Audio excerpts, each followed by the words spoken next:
বন্ধুরা, আজকের ভিডিওতে কথা বলবো নেসিভায়ন নাসাল স্প্রে ক্লাসিক অ্যাডাল্ট। এই নাসাল স্প্রেটা নিয়ে খুব কমন একটা মেডিসিন। আপনারা সবাই জানেন, সবাই শুনেছেন। সর্দি হলে, নাক বন্ধ হয়ে থাকলে আমরা এই ওষুধ বা এই নাসাল স্প্রেটা ব্যবহার করে থাকি। এটার মধ্যে এমন কিছু ইনফরমেশন আছে যেগুলি আপনাদের জানা খুবই দরকার, খুবই প্রয়োজনীয়, যেটা আপনারা জানেন না আর ওষুধ দোকানদারও আপনাদেরকে বলে না। আর এজন্য এই ভিডিওটা খুবই ইম্পর্টেন্ট, মিস করবেন না। ইনফরমেশনগুলি খুবই প্রয়োজনীয়। ঠিক আছে বন্ধুরা, তো দেরি না করে শুরু করি আজকের ভিডিও। তো প্রথমেই বলে দিই, এই যে নাসাল স্প্রেটা, এটা কিন্তু 6 বছরের ছোট বাচ্চারা কিন্তু ব্যবহার করতে পারবে না। 6 বছরের ছোট বাচ্চার জন্য এটা নিষিদ্ধ। আর মনে রাখবেন, যদি 6 বছরের ছোট বাচ্চা ব্যবহার করে, এটা কিন্তু সাইড এফেক্ট করবে। এই ওষুধটার মধ্যে অক্সিমিথাজোলিন হাইড্রোক্লোরাইড আইপি 0.5 mg আছে প্রতি ml in a buffered aqueous solution. আর মনে রাখবেন, এটা যদি আপনি স্টোর করতে যান তাহলে 30 ডিগ্রি থেকে বেশি টেম্পারেচারে স্টোর করবেন না। আর ব্যবহার করার পরে মুখটা ভালো করে বন্ধ করবেন। আর মনে রাখবেন, বাচ্চাদের থেকে দূরে রাখবেন। ঠিক আছে বন্ধুরা? আর এই ওষুধটা তৈরি করে Procter and Gamble health care limited.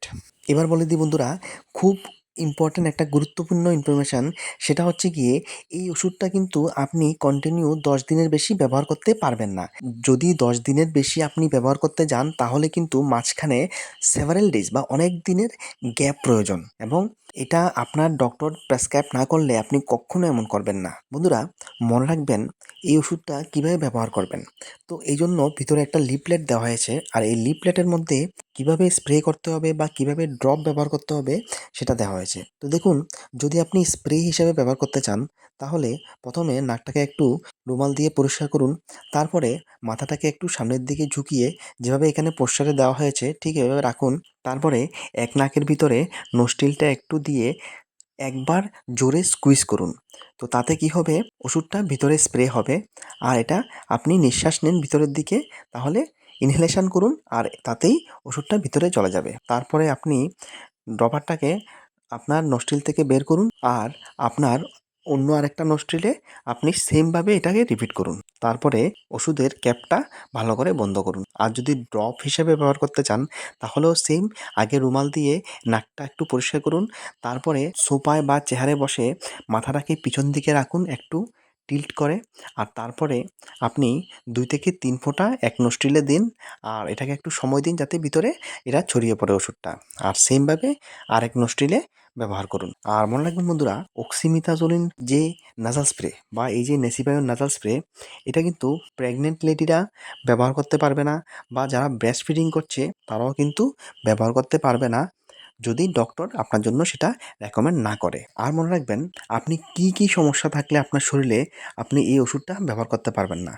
তার আগে বন্ধুরা, চ্যানেলে যারা নতুন এসেছেন চ্যানেলটি তাড়াতাড়ি সাবস্ক্রাইব করুন, যাতে এই ধরনের মেডিসিনাল ইনফরমেশনগুলি আপনি মিস না করেন। তো বলে দিই যে আপনার শরীরে কি কি সমস্যা থাকলে আপনি এই ওষুধ ব্যবহার করতে পারবেন না। যদি আপনার অক্সিমিথাজোলিনের প্রতি অ্যালার্জি থেকে থাকে তাহলে আপনি কিন্তু এই নাসাল স্প্রে ব্যবহার করতে পারবেন না।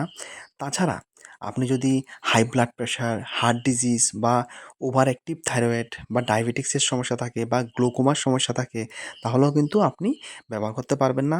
তাছাড়া যদি আপনি অ্যান্টি ডিপ্রেশন মেডিকেশন নিয়ে থাকেন, আপনার জন্য কোনো ডক্টর যদি অ্যান্টি ডিপ্রেশন মেডিসিন আপনার জন্য প্রেসক্রাইব করে থাকে আর আপনি ওই ওষুধটা নিচ্ছেন, তখনও কিন্তু আপনি এই নাসা স্প্রে ব্যবহার করতে পারবেন না। আর যদি কমন সাইড এফেক্টের কথা বলি তাহলে লোকাল বার্নিং সেন্সেশন, ড্রপারটা ইউজ করার পরে একটু বার্নিং সেন্সেশন হতে পারে, বা একটু ইরিটেশন হতে পারে, বা একটু ড্রাই হতে পারে নাকটা, বা নোজিয়া বা হেডেক হতে পারে। তাও সবসময় নয়, কখনো কখনো। আর মনে রাখবেন, একদিনে এটা ম্যাক্সিমাম 3 বার ব্যবহার করতে পারবেন, তার থেকে বেশি আপনি ব্যবহার করতে পারবেন না। কারণ এটা একবার ব্যবহার করলে 12 ঘন্টা পর্যন্ত এটার এফেক্ট থাকে। তাই 2 থেকে 3 বারের বেশি আপনি ব্যবহার করার প্রয়োজন নেই। আর যদি বলি যেটা কী কাজে ব্যবহার করা হয়, তাহলে আপনারা জানেন যে এটা ব্লক নোজ বা নাক যখন বন্ধ হয়ে থাকে তখন এটাকে খুলতে সাহায্য করে, বা ব্রিদিং যাতে ইজিলি নেওয়া যায় সেজন্য এটা ব্যবহার করা হয়। তো কী কী ক্ষেত্রে এটা ব্যবহার করা হয়, কমন কোল্ড বা ডাস্ট অ্যালার্জি বা পলিউশনের অ্যালার্জি বা সিজনাল বা যে ঋতু পরিবর্তনের ফলে যে সর্দি হয়ে থাকে, নাক বন্ধ হয়ে থাকে, বা সাইনাসের প্রবলেম, এসব ক্ষেত্রে যখন নাক ব্লক হয়ে থাকে তখন এই ওষুধটা ব্যবহার করা হয় অ্যাজ এ স্প্রে বা ড্রপার হিসাবে।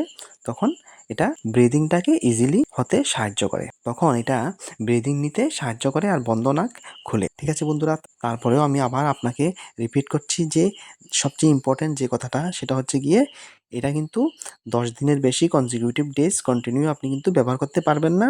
তারপরে যদি আপনি আবার রিপিট করতে যান তার মাঝখানে কিন্তু কিছু দিনের গ্যাপ প্রয়োজন। ঠিক আছে বন্ধুরা? ধন্যবাদ ভিডিওটি দেখার জন্য। ইনফরমেশনগুলি ভালো লাগলে ভিডিওটিকে একটি লাইক অবশ্যই দেবেন। ধন্যবাদ।